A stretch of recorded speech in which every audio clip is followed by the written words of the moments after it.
14 वाला जो क्वेश्चन था, derive saving function from consumption function, क्या आपने घर जाके उसे लर्न किया? नहीं किया तो जल्दी कर लीजिए, इससे पहले कि वो निकल जाए माइंड में से। 6 मार्क्स देगा ये सितंबर एग्जाम्स में और श्योरली होगा ही होगा, तो बेटर है इसको लर्न करके साइड में रख दें। इससे नेक्स्ट 7.18 पेज पर एक फॉर्मूला है which I am going to take up after the chapter, क्योंकि हम न्यूमेरिकल्स तब लेंगे, बीच में न्यूमेरिकल शुरू करेंगे तो थ्योरी का लिंक छूट जाएगा। इससे नेक्स्ट पेज पर आपका टॉपिक है इन्वेस्टमेंट। ठीक है, आज का टॉपिक हमारा पहला इन्वेस्टमेंट। आज सारे इंडिपेंडेंट टॉपिक है छोटे छोटे, जिन्होंने क्लासेस मिस किए हैं आई एम श्योर उनको भी समझ आ ही जाएगा।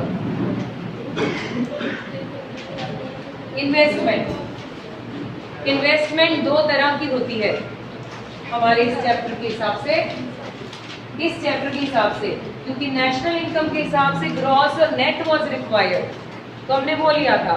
यहाँ कैटेगराइजेशन की है induced investment and autonomous investment. बोले नहीं, सिर्फ सुने, induced and autonomous. Autonomous investment सुन चुके हैं इस चैप्टर में हम पहले इसी को ले लेते हैं because we heard about it. Autonomous में क्या लिया था? The number remains the same, it is same. इसके बेसिक फीचर समझ लीजिए जरा क्या है। ऑटोनोमस इन्वेस्टमेंट गुड साहिब is done by the government. ये वो इन्वेस्टमेंट है जो गवर्नमेंट कंट्री में इंजेक्ट करती है। Okay, government is doing it. Government country में इन्वेस्टमेंट करती है, यस और नो? किन चीजों पर? इंफ्रास्ट्रक्चर डेवलपमेंट पर, पब्लिक गुड्स पर mainly. If you can, you have to say in one word, public goods includes,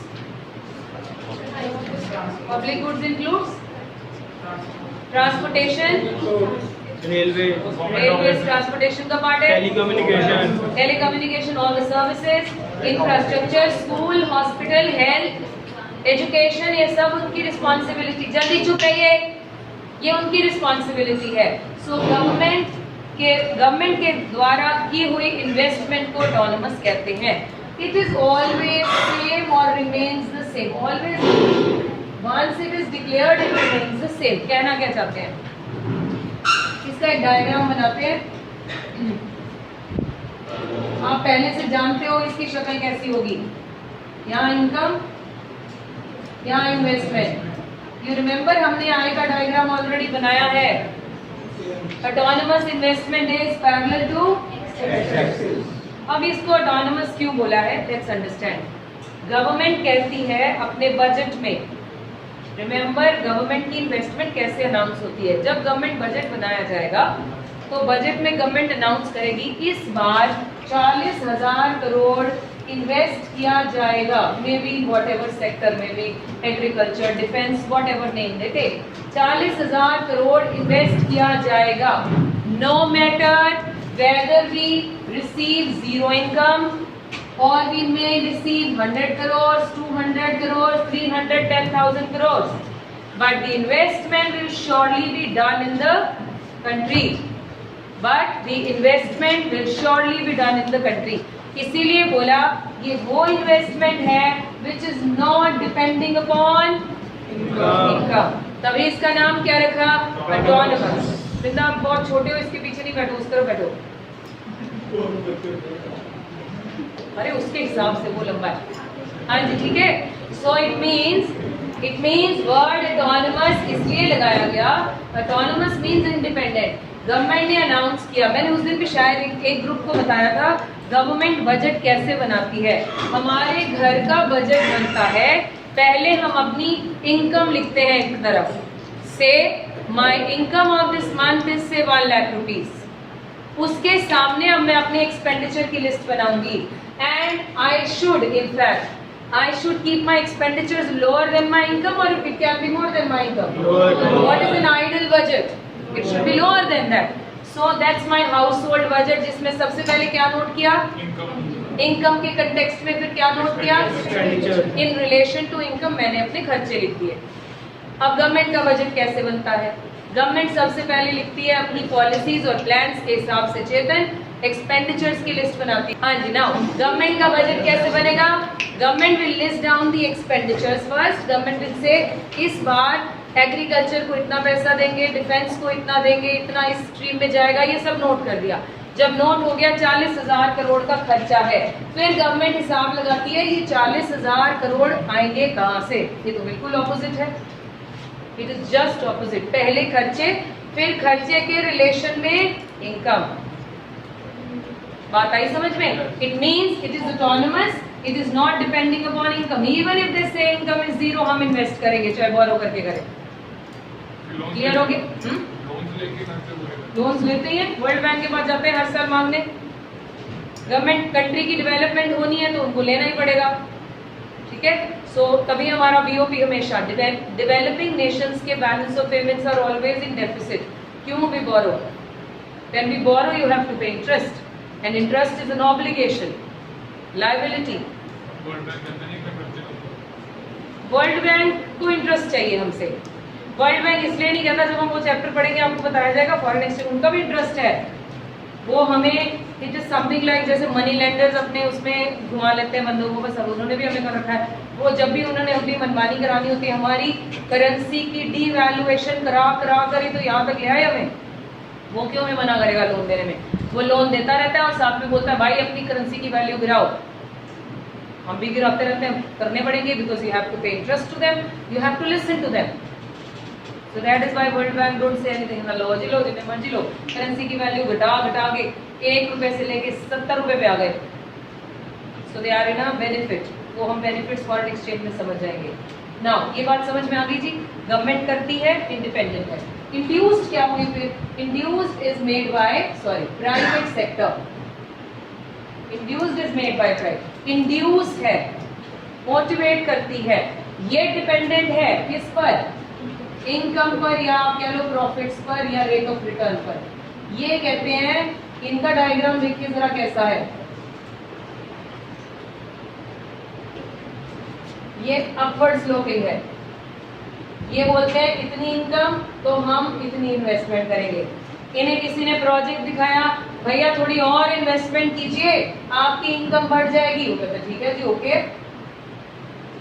So the more income you are shown to them, या और vice versa, जितनी income है उतनी इन्वेस्टमेंट करते जाते हैं, because money makes money, सुना है? That is with private sector.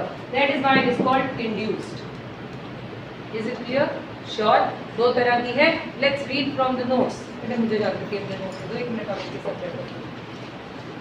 Page number 7.19. What do you mean by investment function?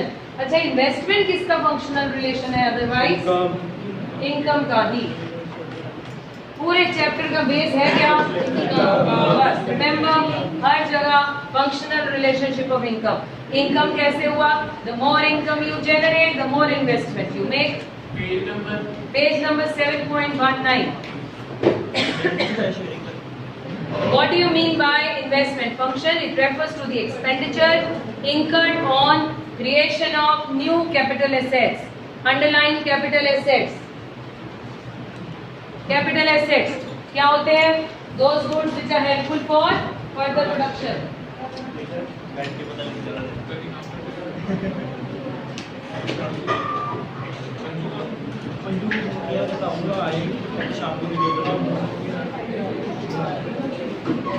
It includes the expenditure incurred on assets like machinery, building, which leads to, underline कीजिए, increase in, पीछे नहीं सुन रहा? Okay, increase in productive capacity. मुझे लगा तो चल जाएगा, इसमें रिकॉर्डिंग ठीक हो जाती है।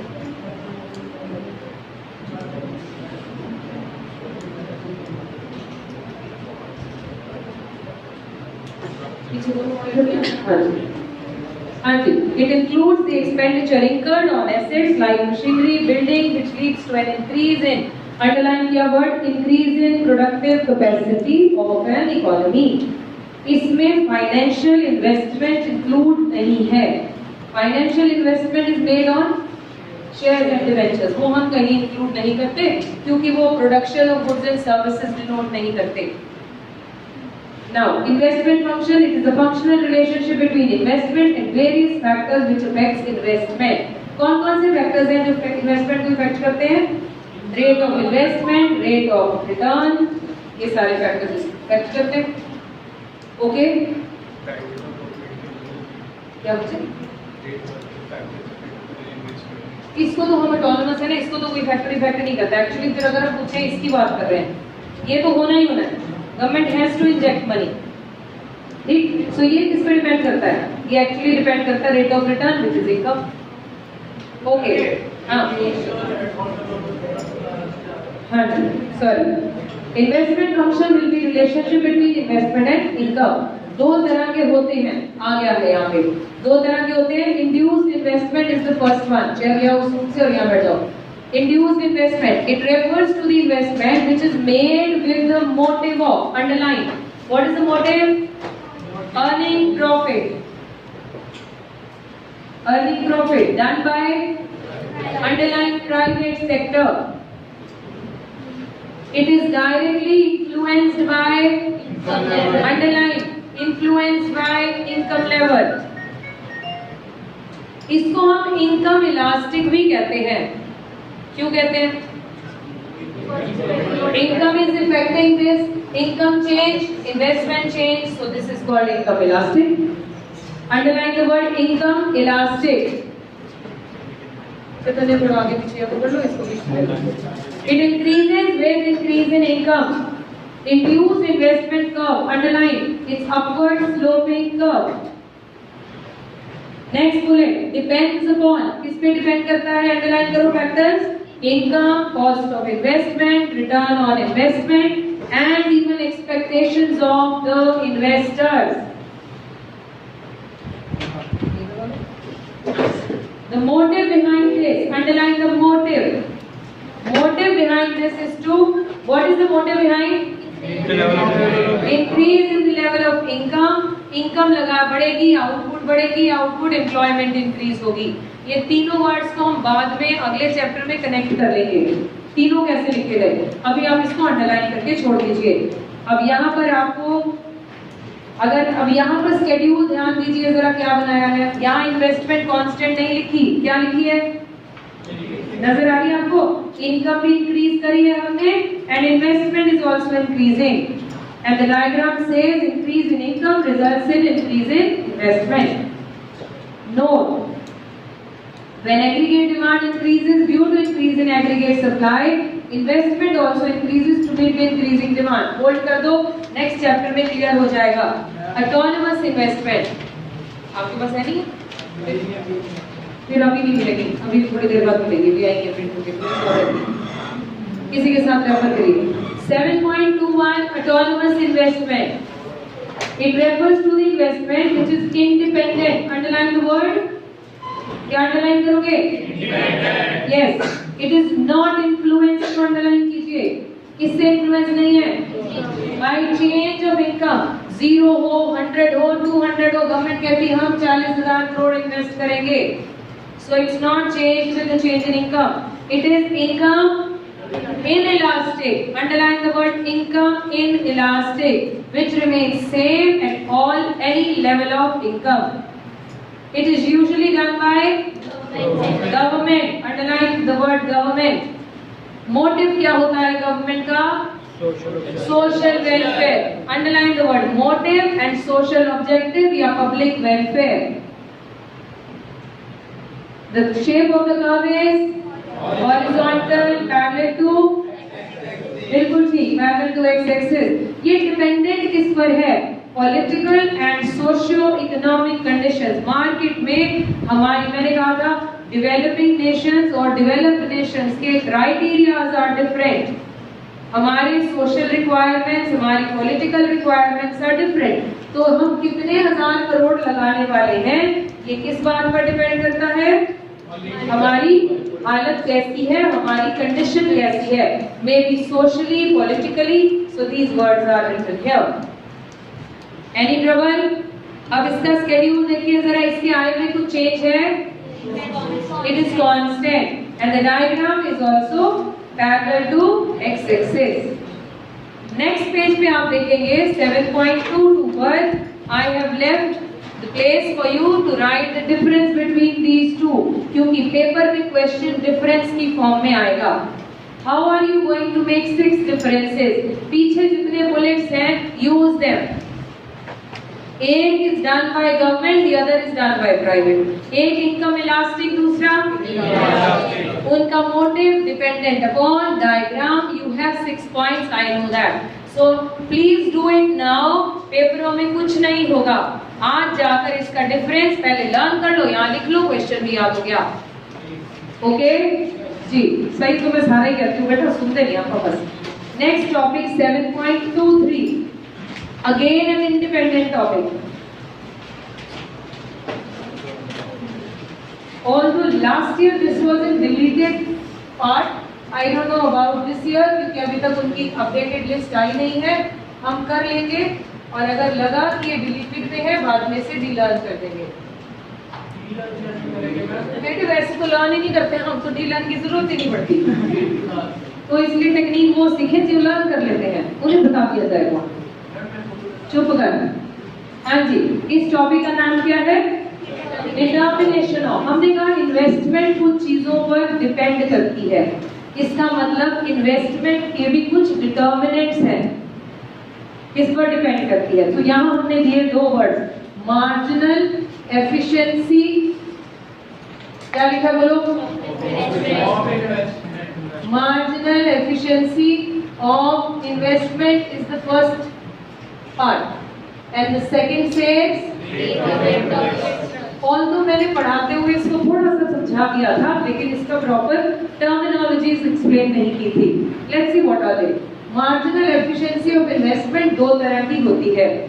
इस टॉपिक को बहुत डेप्थ में यहाँ नहीं लिखा गया, क्योंकि पिछले 2-3 सालों से डिलीटेड फॉर्म में आ रहा है। Still I am explaining. You gather the information, learn करना है नहीं करना बाद में डिसाइड करें। It's only a page. It depends upon 2 things: supply price and perspective yield.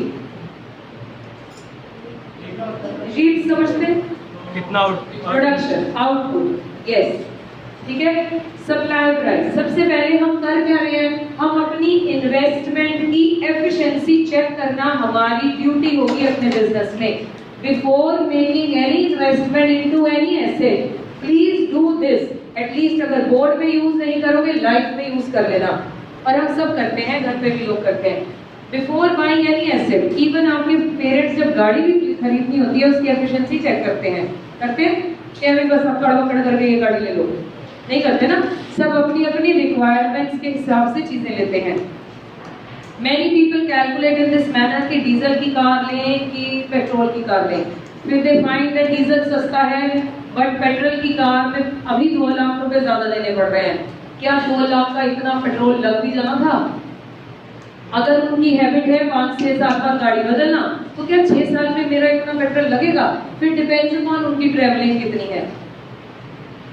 This is how people check, ठीक है। हम फीडबैक तो लेते हैं एक दूसरे से, भाई आपकी गाड़ी की माइलेज कितनी है। फिर डिपेंड्स कितनी गाड़ी चलती है। से मेरी गाड़ी दिन में 40 किलोमीटर चलती है, इनकी गाड़ी सिर्फ 5 किलोमीटर चलती है, इनकी सिर्फ 10 चलती है। So it means everyone has the different requirement. उल्टा बोल दिया वैसे मैंने, इनकी 70 चलती है क्योंकि उन्होंने बहुत घूमना होता है, हमारी कम चलती है। इट मींस आप कितना उसको, इट मींस जिनकी ज्यादा ड्राइव है उनके पे डीजल का खर्चा या पेट्रोल का expense will be more, so they should prefer what, which one, they may buy diesel, ठीक है। इट मींस आप क्या चेक कर रहे हो? You check the efficiency of your investment, maybe 10 lakh और 15 lakh, whatever you are investing in the car. ऐसे ही आप बिजनेस में अपनी एसेट की जो मशीन आप खरीदने वाले हो उसकी एफिशिएंसी चेक करेंगे। सबसे पहले कैसे? Supply price is the price of that asset, price of that asset. तो आपने से एसेट का प्राइस है 10,000, ठीक है। अब हम चेक करोगे इस एसेट को खरीदने से एक्सपेक्टेड, पर्सपेक्टिव क्या होता है? एक्सपेक्टेड आउटपुट कितने की होने वाली है, ठीक है।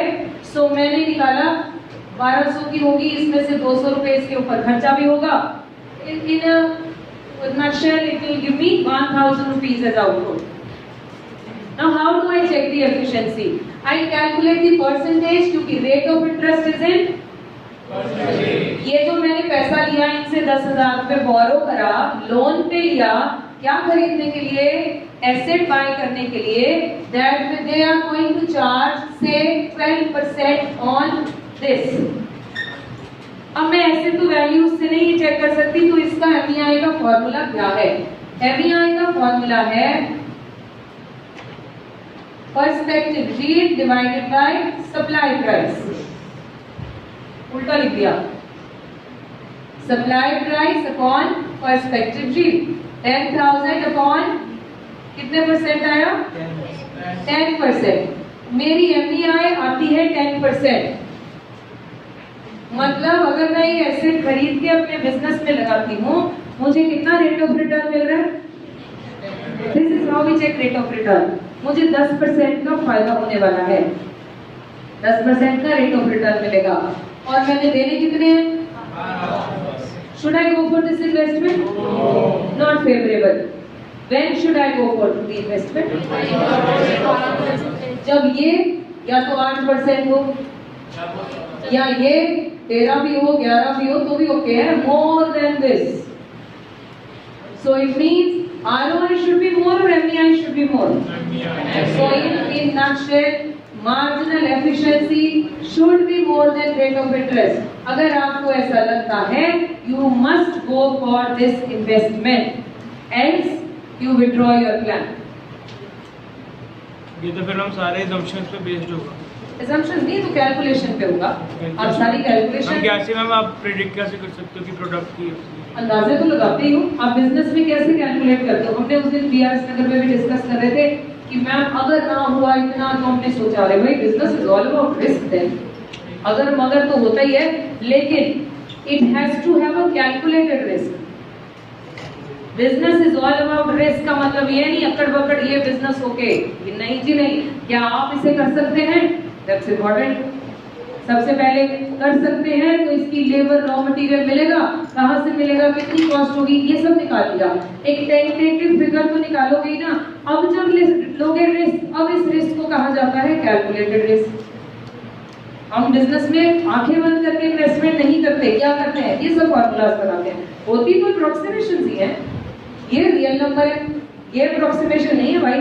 वो नहीं कहता अप्रोक्सीमेटली 12% है तो 12% दे देना।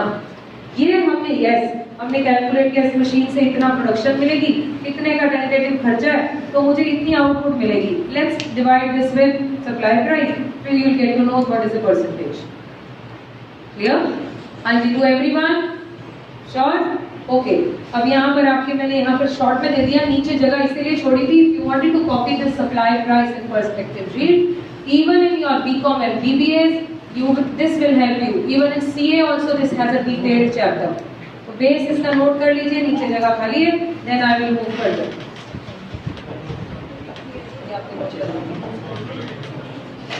जल्दी कीजिए,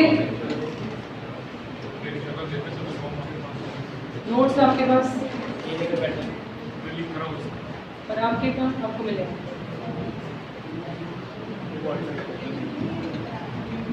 कॉपी? ओके।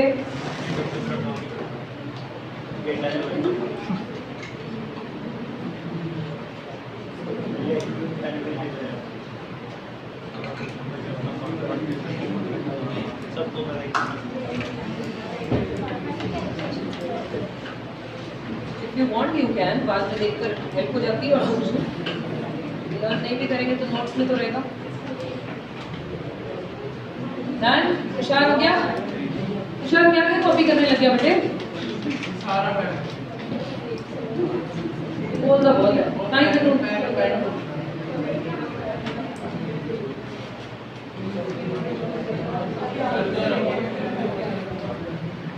हाँ जी, next topic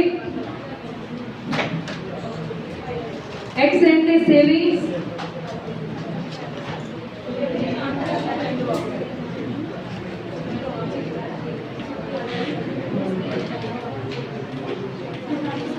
Ex ante and ex plan.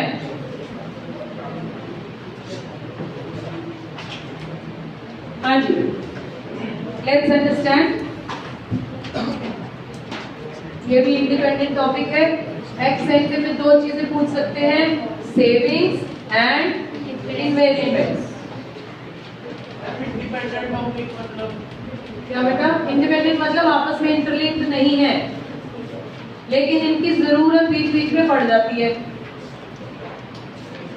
ये उनको बोला जाता है जो पिछले लेक्चर्स नहीं लगाए थे, वो फिर दिल छोड़ के बैठे होते हैं, नहीं समझ आएगी नहीं, वैसे दिल छोड़ने वाले तो होते ही नहीं।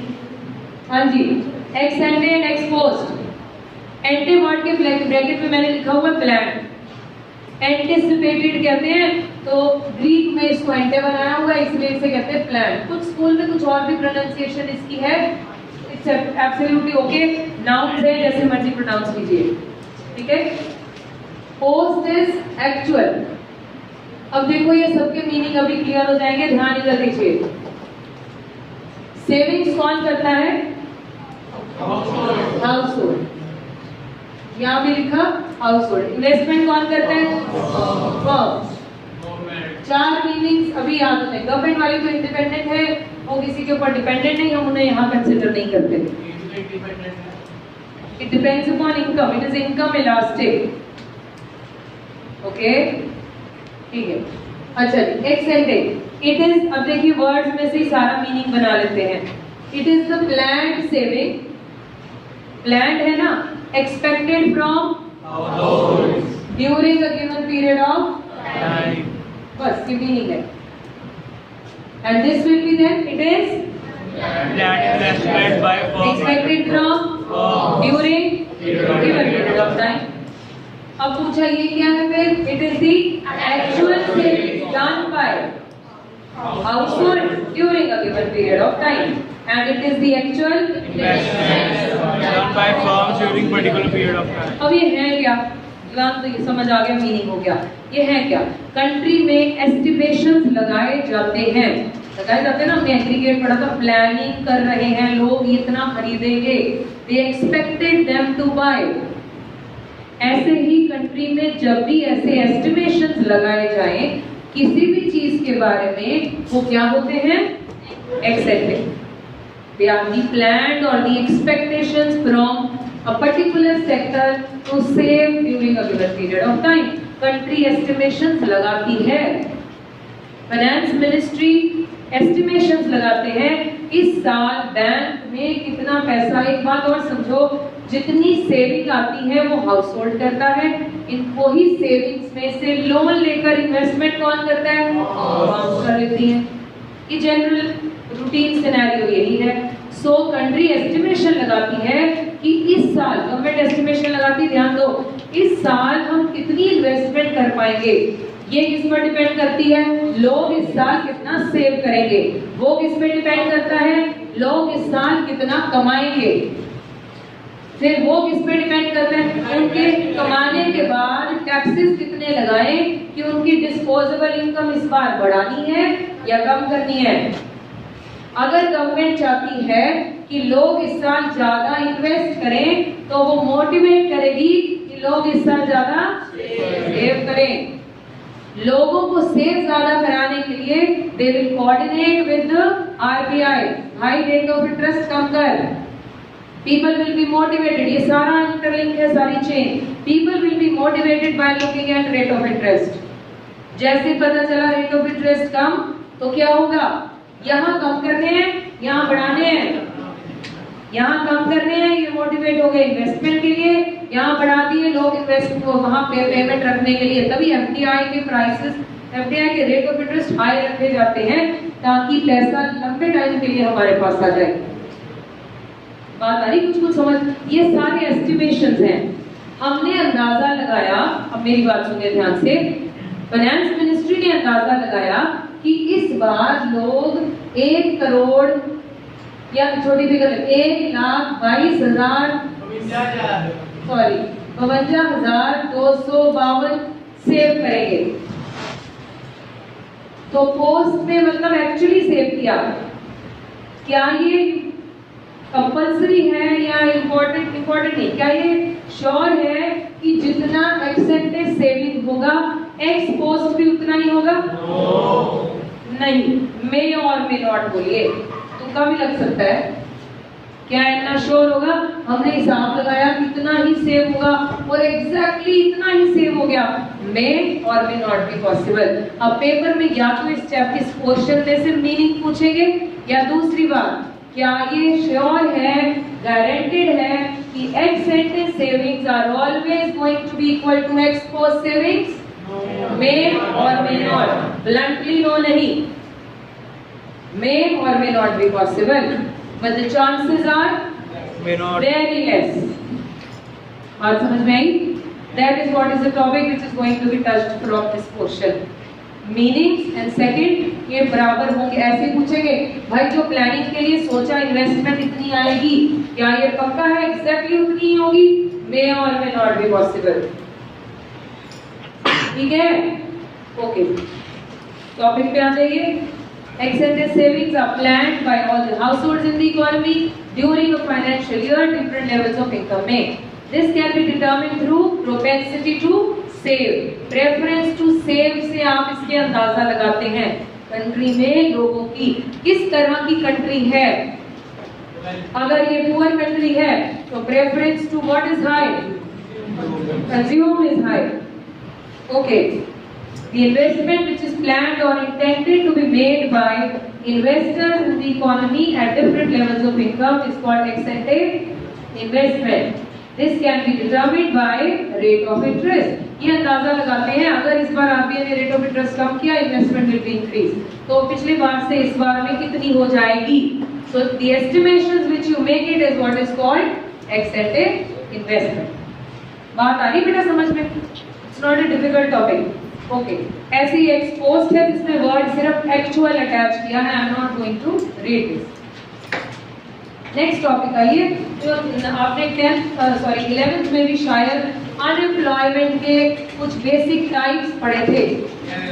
हाँ जी, ये वहां से ही है. इसको हम जनरली बस समझ लेते हैं क्या लिखा है. पहली टर्म लिखी है full employment.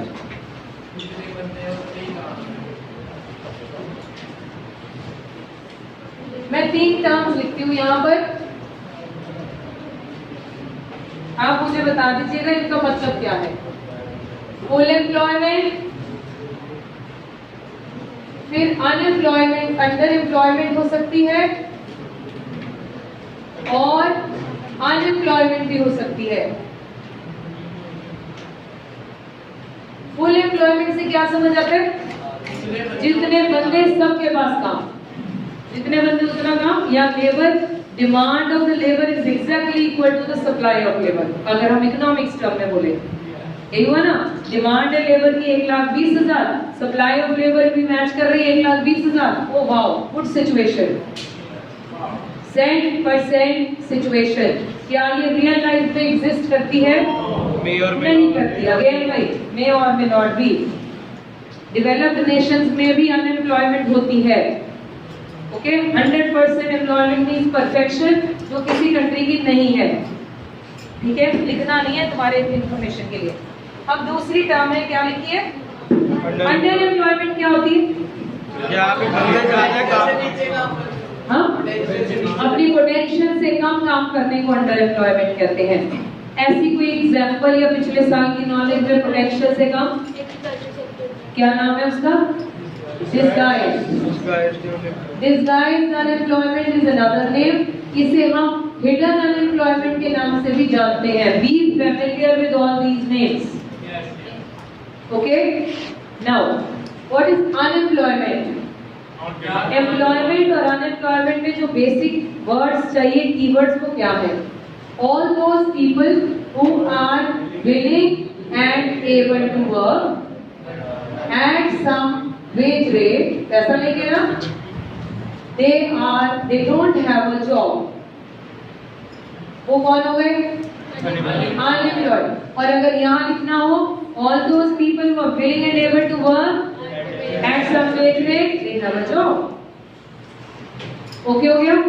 Now remember one thing, हम यहाँ सिर्फ willing लोगों को काम दे सकते हैं. ओह वाह, मेरे पास बड़ा अच्छा एग्जाम्पल है. जो unwilling है वो लेबर फोर्स का भी पार्ट नहीं होते. क्या मतलब? What is labour force? ये टर्म याद रखिएगा. All the people who are willing to. इसमें 2 तरह के लोग हैं, अनएम्प्लॉयड एंड एम्प्लॉयड.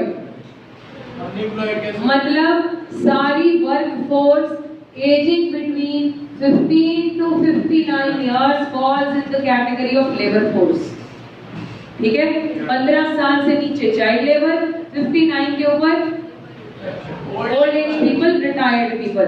इसका मतलब ये नहीं वो काम नहीं कर सकते। Amitabh Bachchan still working, he is not part of labor force। मुंह बंद रखिए, he is not an obligation on the country। Country की preference to give the job between this age is high. उसके बाद अगर आपका पोटेंशियल है, आप काम कर सकते हैं तो कीप ऑन वर्किंग। ऐसा नहीं उनको बिठा दिया जाता पकड़ के, वो जितना मर्जी, लेकिन कंट्री के ऊपर बर्डन नहीं है। बर्डन कौन है? ये वाले लोग। लेकिन इनमें से कुछ के पास जॉब है, कुछ लोगों के बारे में गवर्नमेंट टेंस्ड है कि भाई इनको काम कैसे दें। लेकिन ये जो कुछ है, इनमें कौन कौन है? Only willing to work। The unwilling people who are not ready to work is not even part of labor force। तो हम लिखते हैं जी excluding कौन? unwilling। क्योंकि जबरदस्ती आप किसी से कुछ नहीं करवा सकते। willingness is very important। बात आ गई समझ में सबको? ओके। जयपुरी में जाके सारे टीचर्स ये जो अनविलिंग होते हैं इनको भी अपनी लेबर फोर्स में गिनना छोड़ देते हैं। ओह यस, उससे पहले तो वही करनी पड़ती है, उसके बाद फिर क्योंकि उनके ऊपर भी बड़ी सारी ऑब्लिगेशंस हैं, उनको भी अपने रिजल्ट प्रोड्यूस करने हैं। Majority of the teacher they disown these people as the government does. Okay, चले आगे। So take care of yourself. पहले तो अपना ऑनर्स ले लो, विलिंगनेस में आ जाओ। आगे चले, राइट। अब यहाँ पर जो पॉइंट है वो क्या क्या है, इसको हटा दिया। फुल एम्प्लॉयमेंट में आइए। पहले हम यहाँ पूछेंगे कि भाई अगर फुल एम्प्लॉयमेंट है, कंट्री में फुल एम्प्लॉयमेंट है, अज्यूम कर लो, even if there is full employment, उसके होते हुए भी there are two types of unemployment. क्या बोला मैंने? किस केस में? Even if there is full employment. ये क्या बात हुई? वैसे तो फुल एम्प्लॉयमेंट है, लेकिन यहाँ दो तरह की अनएम्प्लॉयमेंट एग्जिस्ट कर सकती है। उनका नाम है one frictional, second structural. Frictional पिछले साल कुछ स्कूल्स ने पढ़ी थी, कुछ ने छोड़ दिया था। फ्रिक्शनल का मतलब थोड़ी देर के लिए, फ्रिक्शन थोड़ी देर के लिए। ये कब होती है? Let's understand. है जी, सिर्फ तेरा शादी में जाना हो तो जॉब छोड़ने की लोड़ है। मेडिकल वालों के लिए why do you want to be unemployed first? Medical leave के लिए। No leaves. अब सुन ले, बोल दूं मैं कि ठीक नहीं, दूर भी जाना है तो भी छुट्टी लेनी है कि नौकरी छोड़नी है? नहीं मैम, मेडिकल के लिए जरूर जाते हैं। कोई मैम जैसे कोई पर्टिकुलर पीरियड ऑफ टाइम के लिए जॉब। मैटरनिटी लीव पहले 3 महीने की होती थी, अब 6 महीने की हो गई है। तुम्हारे हिसाब से वो 6 महीने में वो अनएम्प्लॉयड है? जी नहीं, she gets salary for that, she is paid for that. So अगर आप कंपनी में हैं, कंपनी के बेनिफिट्स के हिसाब से आपने लीव ली है, दैट लीव में बी पेड और समटाइम्स अनपेड, पर आपकी नौकरी नहीं चली गई है। कोई बंदा बीमार हो गया, बेड रिडन हो गया, 6 महीने से नहीं उठा, तो नौकरी चली गई? जी नहीं, she is on unpaid leave. पहले पेड लीव में होगा, जिस दिन उसकी लीव खत्म हो जाएगी अनपेड में आ जाएगा, नौकरी नहीं चली जाती। मैं समझाना पहला की होती है पेड ना। फ्रिक्शनल क्या है मैं आप समझा देती हूँ, आप अपनी प्लीज नॉलेज जितनी है उससे थोड़ी और इजाफा करें। फ्रिक्शनल का मतलब थोड़ी देर के लिए वो अनएम्प्लॉयड है, तभी तो बोला there are 2 types of unemployment. कैसे? एक पर्सन ने जॉब से रिजाइन किया 30 सितंबर को, अनएम्प्लॉयड आप तब कहा जाते हैं when you are not part of any sector, you are not working anywhere, you resigned from the job. So a person was working in ABC company, उसने वहां 30 सितंबर को जॉब छोड़ दी, बट क्योंकि एम्प्लॉयमेंट का पार्ट भी है, he has a job offer in his hand, यहाँ आ गया with XYZ company. Job offer मतलब जॉब है, लेकिन he is planning to join on for sir instead of 1 अक्टूबर, इसे सर मैं 10 अक्टूबर को ज्वाइन करूंगा, पिछली वाली कंपनी में छुट्टियां नहीं मिलती थी, I wanted to go on recreational activity and then I will join. अब आप कितने दिनों के लिए neither you are employed of ABC nor employer, क्योंकि आपकी वहां जॉब किस तारीख को शुरू होनी है? 10 को। लेकिन can you call yourself unemployed? Because you have a job offer in hand. For these 10 days, he is not getting salary from ABC, not even from. This period is called frictional unemployed. तो आपने वो unemployment सोचनी थी जो थोड़ी देर के लिए थी पर जॉब थी, तभी तो वो फुल एम्प्लॉयमेंट का पार्ट है। बात आई समझ में? तुषार हो गया क्लियर? कोई शादी नहीं, नौकरी थोड़ी छड़नी है, शादी बड़ी कराते हैं बापू। फिर तो जॉब छोड़ दी उसने। अच्छा मैंने तो देखो कितना इंटेलिजेंट, सही है, बिल्कुल सही। अगले साल ये एग्जाम इसने पूछना कुछ स्टार्टअप्स क्यों भी पहले जॉब कर रहा था, सोच रहा 10 को काम शुरू कर दूंगा। हाँ बिल्कुल होंगे, बट यहाँ भी एक श्योरिटी लेनी है। एक मिनट, यहाँ एक श्योरिटी लेनी कि 10 को इनकम शुरू हो जाएगी। आपने startup, but yes he can call himself employed. भाई मैंने काम शुरू कर दिया, एम्प्लॉयड को कहा जाएगा। ट्रेनिंग तो ये है कि बार बार सरप्राइज होते रहते हैं। ट्रेनिंग तो आप हैं, मैं सरप्राइज नहीं होती जब तो अच्छे सवाल पूछता है, तुम होते हो। बार बार होते अपना पोटेंशियल आइडेंटिफाई करो। हाँ जी चले आगे सर। सर इसके लिए भी कुछ कह दें जरा, स्ट्रक्चरल। मुझे चुपता होना नहीं, फिर मैं नहीं तो चलो रहने दो। स्ट्रक्चरल अनएम्प्लॉयमेंट क्या है? इस केस में स्ट्रक्चर चेंज करने के लिए से करंट डिमांड जो जॉब्स की है उसमें फॉरमोस्ट, ये जिसको आप कहते हो फर्स्ट एंड फॉरमोस्ट रिक्वायरमेंट क्या होती होगी तुम्हारे हिसाब से मार्केट में? First and foremost requirement when you are going to join a job is what? Experience. Salary, my god. किसके पॉइंट ऑफ व्यू से मैम? अपने कंपनी के पॉइंट ऑफ व्यू से। कंपनी आपको हायर करने वाली है, एक्सपीरियंस एंड सबसे पहली चीज नहीं, एक्सपीरियंस भी नहीं, क्वालिफिकेशन।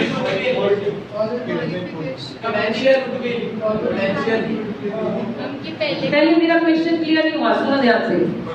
मैं कंपनी हूँ, मैंने इंटरव्यू लेनी है, मुझे आप लोगों में से ऐसे मतलब what is I am looking for. अब तुम क्वालिटेटिव एस्पेक्ट्स में मत जाइए, एक्सपीरियंस। क्यों? Freshers are also hired, freshers are welcomed in the country. हाँ, what is my requirement? Personality, communication, these are the basic things. Basic things, skills can be given afterwards. Remember, skills तो polish हो जाते हैं। आपके जो skills पिछली company के हैं, शायद इस कंपनी में उनकी जरूरत ही ना पड़े। पहली चीज अगर आपको माइंड में आना चाहिए, वो शायद इसलिए नहीं क्लिक करी क्योंकि टेक्नोलॉजिकल एडवांसमेंट आप लोग ऑलरेडी हैंडल करते हैं। क्या आप टेक्नोलॉजिकली सेवी हैं? That's the first thing which companies need. आपके बायोडाटा में आपने लिखा कि भाई I am computer savvy, I am internet savvy, I am technology savvy. Then you are welcome. उसके बाद अगला कम्युनिकेशन कैसी है भाई, वो बोलते हो तो आइडियाज है या नहीं है, वो आपकी पर्सनैलिटी को जज करने के लिए काफी है। आप याद रखें, अब जो कॉर्पोरेट है वो क्या ढूंढ रहा है? एक्सपीरियंस बिल्कुल नहीं। अब जो कॉर्पोरेट है वो यंग, एंथुसियास्टिक, ये लोग ढूंढ रहे हैं। समझ आई? उनकी रिक्वायरमेंट ये है, यंग बनना चाहिए विद एटीट्यूड। बस वो कहते हैं जी बाकी इस यहाँ पे कर लागे, हम अपने आप पॉलिश कर लेंगे, अपने आप स्किल्स दे देंगे, हम ट्रेनिंग देंगे। तभी तो अब क्या करना शुरू कर दिया कंपनीज ने, पता है आपको? स्टूडेंट्स को ऑन वर्क, यस, जॉब देती मॉर्निंग, और उनको पढ़ाई के लिए भी दे आर मोटिवेटिंग देम। भाई हमारे साथ ये अटैच होकर स्टडी कीजिए। हाँ बच्चे, कौन सी रिकॉर्डिंग देखिए आप?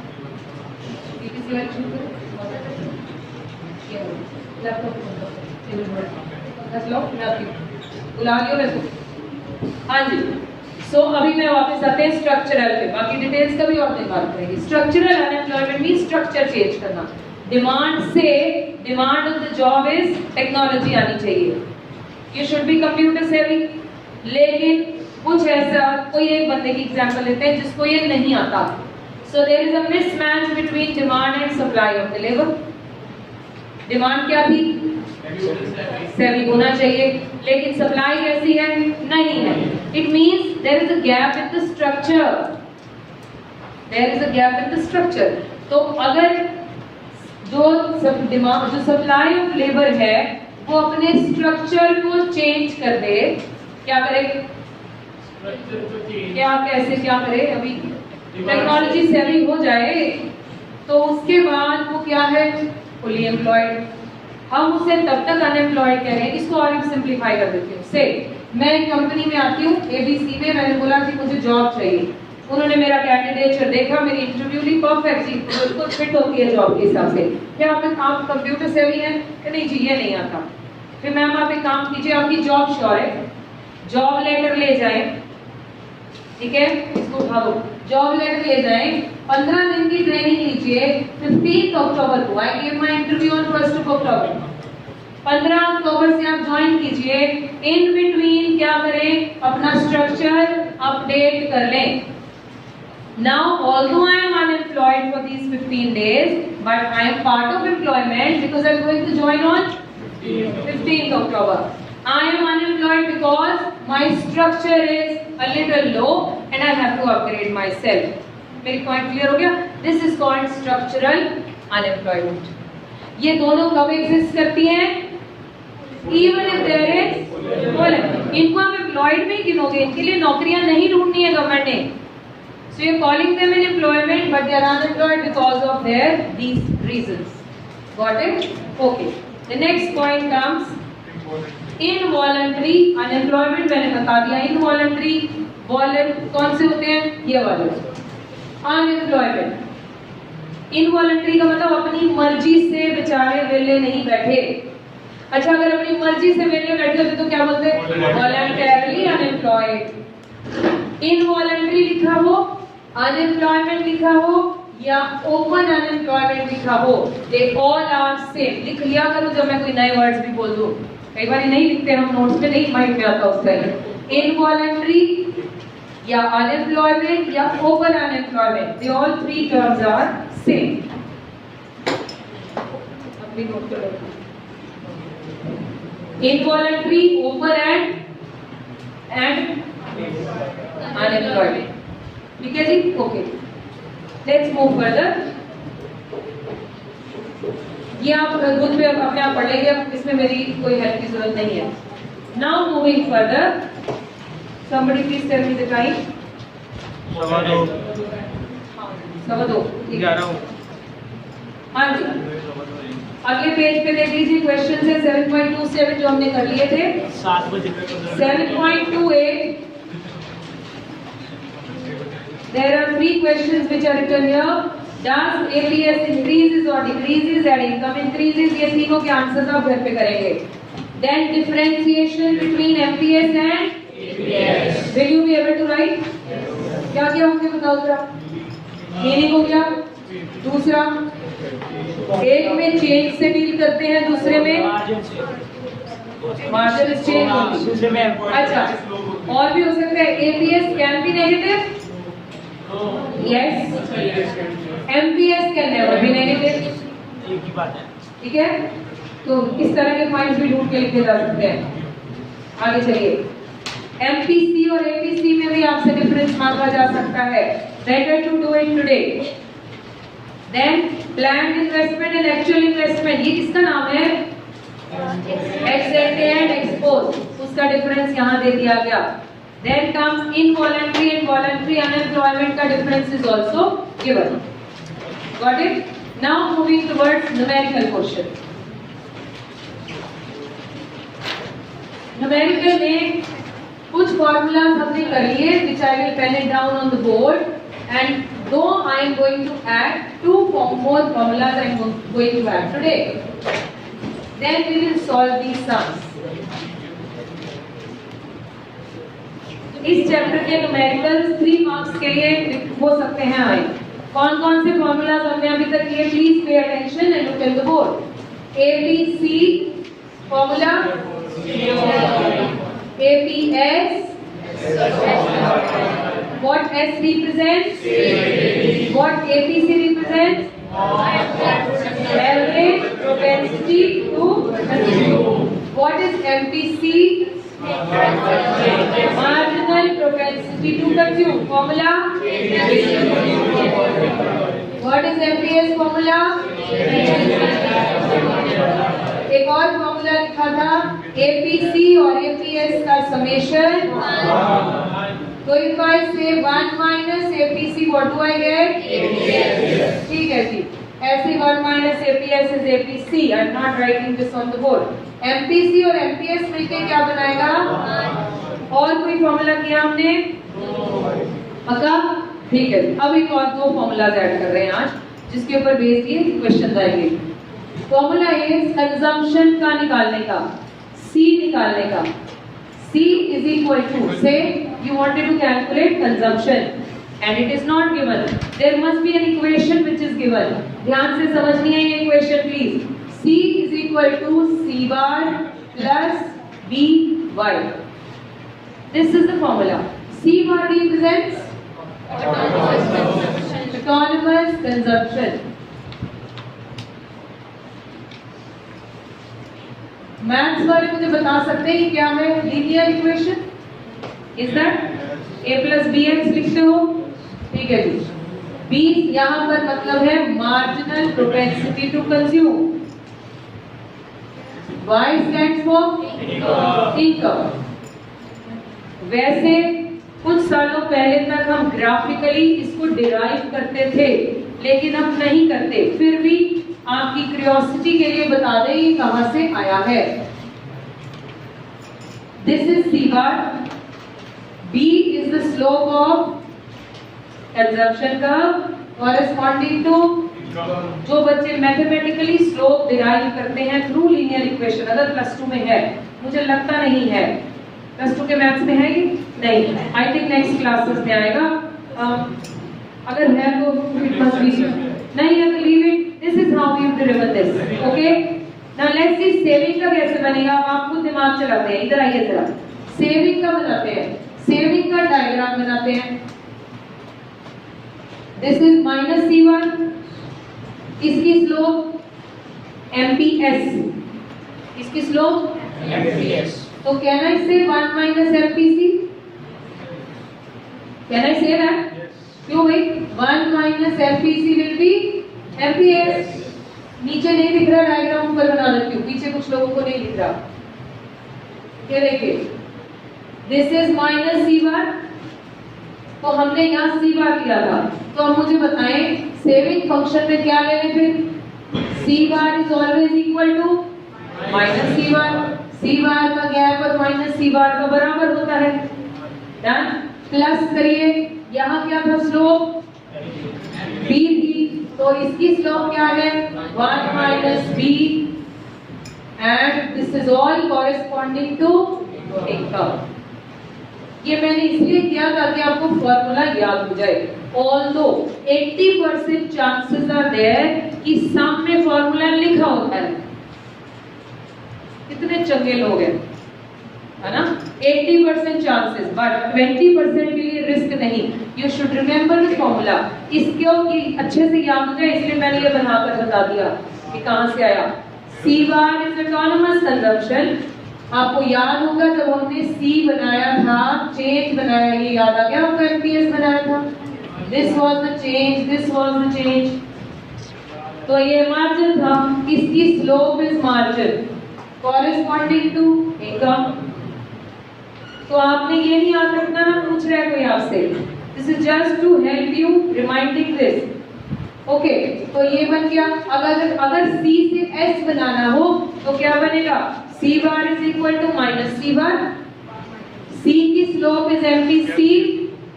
अक्षय, S की slope will be MPS. MPS is 1 minus MPC corresponding to income. This is what is the formula. अब इसकी एप्लीकेबिलिटी समझो, बहुत आसान है. ये देखिए, say you are given with, आपको क्वेश्चन में दिया है C इक्वेशन. बोला C is equal to 40 plus 0.8y, ठीक है, ये गिवन है। बोला आप कंजम्पशन से सेविंग फंक्शन बनाकर दिखाएं, कंजम्पशन फंक्शन से सेविंग बनाकर दिखाएं। हमने बताया हमें ये क्या है, सीवा, ये क्या है, और ये तो y ही है। लेट्स मेक इट s, क्या बनाऊं बोलो, -40 प्लस 0.21। अब आपको आगे क्या होगा, या तो y दिया होगा s निकालना होगा, s दिया होगा y निकालना होगा।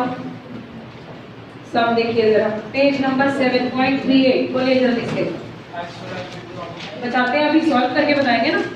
s वाला देखो, s के फंक्शन में माइनस सी बार हमेशा, सॉरी सी बार माइनस के बराबर होगा। जैसे ये 40 है तो आपने इसके आगे माइनस लगा देना है। फिर ये जो गिवन है ये कौन है, MPC, B रिप्रेजेंट्स MPC, आपको चाहिए MPS, तो एक में से 1 में से MPC माइनस करो तो क्या आ गया, MPS आ गया। तो ये आपका MPS आ गया, क्योंकि आपको यहाँ 1 minus B represents marginal propensity to save. Why? Let's do it with the help of a sum, फिर बहुत क्लैरिटी आएगी, ठीक है, ओके।